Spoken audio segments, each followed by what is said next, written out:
I love to grow my own herbs so that I can use them for cooking, seasoning, and even teas, but my absolute favorite way of using herbs is medicinally. And I have 3 flowers that are blooming in the garden right now that I use as medicinal flowers. So today we're going to collect them, and then I'm going to show you what you can do with them. So the first one we're going to start with is right here, and this is Calendula. It is also called pot marigolds, although it is not part of the marigold family, believe it or not. These are little yellow flowers. They do come in different kind of colors. I'm growing a variety that is, you know, more medicinally potent. I get it from the Urban Harvest. I really like it. I've grown it for years. I've saved the seed. But this one seems to be the most potent, but you can definitely buy different varieties that are maybe prettier, so you can get the pretty element as well as the medicinal quality. Typically the flowers are a little bit bigger. This guy is planted a little too closely in the same container that's a little bit too small for this, so I'm getting very small flowers at this point, but that's okay with me. They work just the same regardless of whether they're big flowers or small flowers. But if you really want to grow it for its beauty, you'll definitely want to grow in a larger space with more space between the plants. Right now I probably have 2 plants in each one of my green stalk pockets, and this is a green stalk leaf. So I would definitely encourage you, if you are going to grow these in a green stalk, that you go with growing them in an original green stalk, which has like the almost 12 inches of depth, where this one's only 6 inches of depth. But you can see, even growing it in an inappropriate container and spaced too closely together, I'm still getting like quite a bit of flowers. You want to pick the flowers off as soon as they are this size, because if you don't pick them off, it will produce its seed and it'll stop flowering. But if you take them off at this size, it will cause all of the rest of these to bloom, and it will keep creating branches, and those branches will keep creating flowers, and you'll get more and more flowers. Now, I love to use Calendula for skincare products, and 2 of my absolute favorite skincare products that I have made with Calendula oil or Calendula coconut oil is going to be, number 1, the body butter. The Calendula body butter has got to be one of my absolute favorite things that I have ever made from a medicinal product at home. It is out of this world. It's really great, like if you you get a lot of like razor burn shaving, this ladies or gentlemen, you know, if you get a lot of razor burn on your face when you're shaving, guys, or ladies on your legs. When I put this on my legs, whenever it's kind of got that itchy burn to it, it is almost immediately soothing, and it lasts for days. It is so incredibly amazing. I used to use vitamin E oil to kind of bring down that shaver burn, but man, this stuff works even better. And I will leave a link in the description of all of my medicinal videos, including these specific ones we're talking about, so that you can make it at home yourself. It's really a very simple recipe to do, and you really don't even need, like, you don't need to heat anything up. It's literally like put the stuff in a bowl and use a hand mixer to like blend it together. It is so easy. It's wonderful.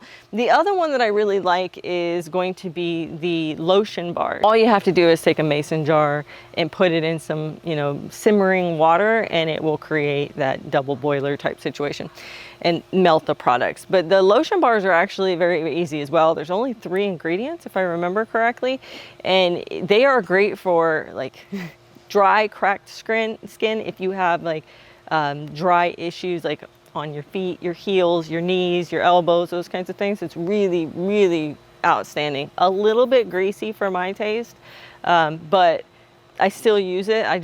I'll put it on my feet and then I'll put socks on, and that usually works perfect for me. Now, how do you get the medicinal qualities out of the calendula and get it into these products that I just mentioned? Well, I do it 2 ways. The first way is I will take these flowers, and once they're dried out, then we will put them in oil. Carrier oil of your choice. This can be olive oil, avocado oil, sweet almond oil, sesame oil, pretty much whatever you want. I probably wouldn't go with like corn oil or canola oil, although I guess it could work. I've never actually tried those types of oils with this. You'll let it sit in that oil for about 6 to 8 weeks. Set a timer on your phone, and then after that's done, you strain the flowers from the oil, and then the oil is pretty much shelf stable for about a year that way, and then you can use it in the products as you want. The other way I like to do it is in coconut oil. So I have a significant amount of coconut oil. We just bought it in bulk, and so we have like a ridiculous amount.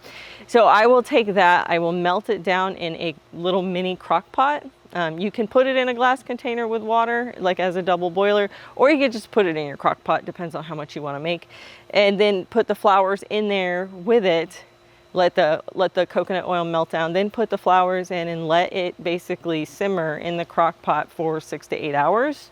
Really just the longer you go, the better. Minimum is about 3 hours. And then you filter out the flowers and you put the coconut oil in a container that you can let it cool. It'll harden again, just like typical coconut oil would. And then you can scrape it out and use it for products that you want to use. So those are the two ways to extract the medicinal properties out of the calendula flowers. One, through waiting a long period of time in a liquid oil, and then the other way, which you can use interchangeably. You could do the coconut oil, you can melt it, put the flowers in there, let it sit for 6 to 8 weeks, and then melt it again, filter out the flowers. That just seems like a pain in the butt. And you could do the reverse. If you didn't want to wait the 6 to 8 weeks on your olive oil one, you could put that in a crock pot for 6 to 8 hours or whatever the length of time that you can possibly do, and you can make it that way. So you got the short version versus the long version. This next one is going to be borage, and I'm trying to stay a little bit away from the plant right now because during the day there are a lot of bees, and for some reason I'm attracting like the honey bees and the carpenter bees, so they're really big and they're like jerks. Let me just be honest, they're jerks. They constantly are buzzing around this because they love the borage so much. Benefit there. It's definitely bringing in a lot of pollinators, but the downside is it's very hard for me to harvest the flowers during the day because these bees are aggressive. Not aggressive like they sting me. I've never been stung in my garden, and I hate to even say that right now because that will, like, you know, Murphy's Law, right? I'll say it and then I'll get stung. Hopefully that doesn't happen.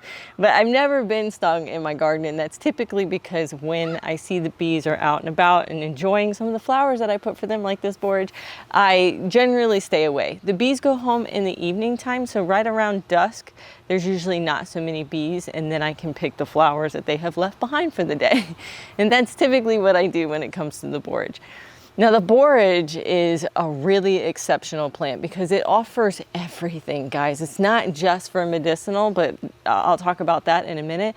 But as you can tell, like, it has a lot of bees and a lot of pollinators, so it helps with diversity in your garden. Believe it or not, borage pushes phosphorus down into your soil. So you could, if you had phosphorus deficiencies and you don't want to add amendments like bone meal, you can put a bunch of borage plants, bring in some pollinators and put some phosphorus down in the ground. It's really cool. Another thing is it creates a place for predator insects. I've seen lacewings, I've seen parasitic wasps, I've seen ladybugs. I've seen a lot of different kinds of predator or good bugs in the garden because of this borage. But medicinally, it is a really, really potent medicinal. It helps with anxiety, relaxation, and also with inflammation. So if you have chronic conditions that lead to inflammation, I think rheumatoid arthritis is one that they encourage people to take borage for that condition. Now, with that said, make sure that you talk to your doctor before you start ingesting any medicinal plant, because you are on your own wellness journey. You have your own medical conditions. You have, you know, prescriptions that you're taking that could interact with that. Borage is one of those plants that you kind of need to be more careful with than maybe some other plants. I mean, all plants. You should always be careful. But borage is especially a little bit of a concern because if it's taken in, oh, that's the big one. Sorry, I had to step away because they're really buzzing around. They get very territorial, which is fine. Like, you know, I get it. They don't want me like right there. So that's okay. Anyway, what I was saying is borage is one that you need to be more careful with because it can cause liver toxicity if it's taken in high volumes or for extended period of times. This is a plant that you want to use not on the regular, but during flare-ups or during, like, if you've got some sort of, you know, stressful situation that's coming up, that you can take it in advance of those incidents or those moments rather than taking it on a regular basis. It also interacts with other medications, so this is one of the ones that you really do want to talk to your doctor about before you start consuming it. But for those of us who have, you know, good health and you've talked to your doctor and you're using it every now and then, not on a regular basis, it's a very good medicinal plant. So how do you use it? So you can eat the flowers in culinary things. So like putting flowers in salads is really good. They kind of taste like cucumbers, which is really fun. You can put it in teas. Both of those ways are going to be less potent to use, either through a tea or in culinary purposes. You're not consuming a lot of it.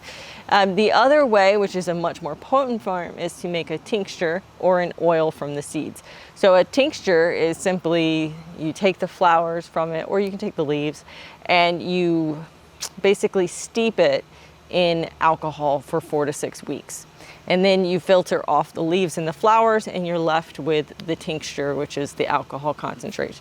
If you don't like alcohol, or you don't keep that in your house, you can use glycerin. That would give you a glycerate, which is kind of like a tincture, but with glycerin. It's much easier to consume because it's sweeter, it tastes better.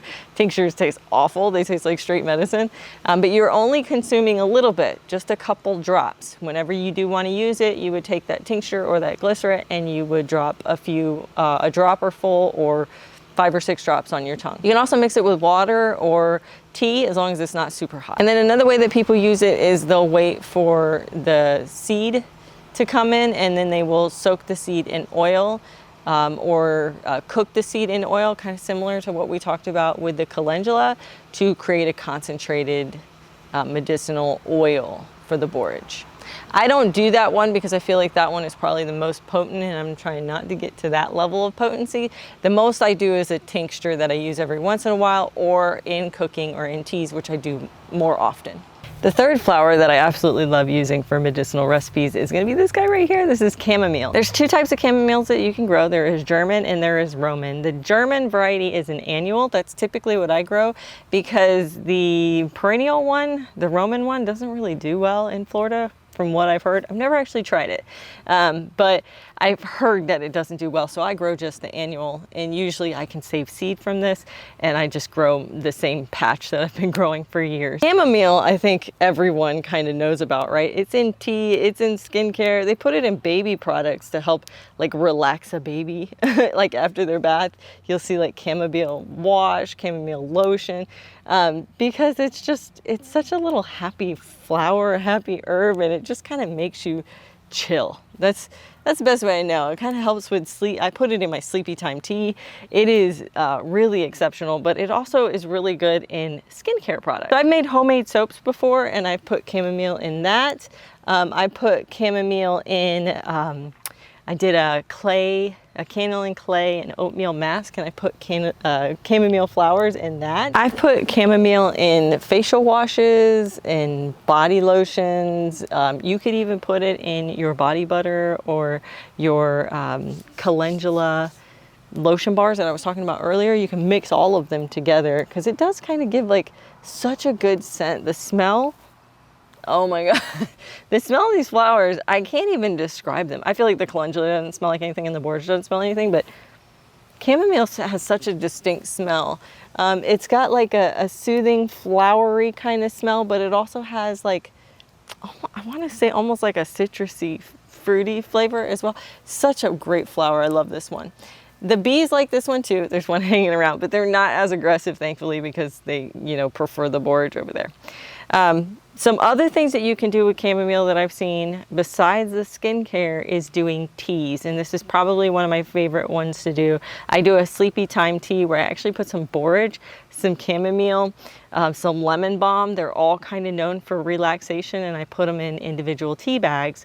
After I've dried them, they have to be dried first, and then store them in individual tea bags. And whenever I kind of want a sleepy time tea for relaxation, or maybe I'm having a lot of insomnia, because I'm known for that, I'll have a little sleepy time tea that I've made myself with the herbs from the garden. Chamomile has been used for centuries by all different kinds of tribes and people. It is a very common herb that was used in the past for things like relaxation and sleep, but also for more difficult situations like having a fever, or it helps you get rest, or menstrual pain. It kind of relaxes the body. Like, these are things that people have used this for in the past, which I think is awesome, and we can still use it for today. I do pick off the flowers. I think you can probably keep the ferns, but as I pick the flowers off, I find that it produces even more flowers. So you start out with just a couple flowers, and then all of a sudden, like within a couple weeks, you are having hundreds of flowers, and then you just pick them off. Now, how do we dry them? I typically dry all my flowers, whether it's borage, calendula, or the chamomile, in advance of processing them. You don't have to. Like if you were doing the oil or the tincture, they don't necessarily have to be dry. But I have heard of folks who have done the oils or the tinctures and gotten mold because a non-dried flower has moisture in it, has water in it, and it will bring down the potency and bring down the percentages or ratios that are needed in order to make the tincture or the oil because it has too much water in it. Now, most of these are pretty dry flowers. They're not like super wet flowers, but they can do that. And so what I do to avoid that is I just lay these out in my patio under a covered area, and I lay them out, and within like a week or two they are all dry, and then I will go on and process them either by putting them in oil or putting them in alcohol or glycerin, depending on what your choice is, what you're aiming to do. The glycerin and the alcohol are used for consumption, like taking orally, and the oils or the coconut oils are usually used for skincare products. You can also keep them dry. Like if you don't know what you want to do with them yet, you just want to collect them so you have them to do those projects later. Once you dry them out, you can put them in a mason jar. They'll stay dry for a year. You don't have to refrigerate them or anything. Once they're dry, that means the water has been removed and they basically are shelf stable at that point. So I have some chamomile that we picked that we need to dry out, but I need to make some room. So I'm gonna pick up these dried chamomile flowers and put them in my mason jar. These are all dried. You can kind of tell because they turn a different color. They're not like that bright white. They kind of have like this yellow, dingy color. And also when you feel them, they're very, very dry, crispy. They kind of fall apart when you touch them. And that's pretty much it for this guy. This will just sit inside. I'll take it inside and let it hang out until I'm ready to do something with it. But the new flowers, I'm just gonna add them right here in the spot that I took them out. Spread them out, kind of try to get like a little bit of an even layer, and they will dry within about 5 to 7 days. The calendula takes a little bit longer, and you can usually tell when they're dried because the green stem or the petal of the flower kind of turns, it's green and then it turns like a brown. That's the easiest way because it doesn't really lose the color of the petals, which I think is pretty cool, but this is the easiest way to tell. Now the borage is pretty obvious because the borage turns like ratty looking. I don't even know how to describe that, but you don't actually see any of the blue color anymore. Once it's completely dry, it's basically like this weird dark brown, blackish, kind of maybe like a really dark navy blue.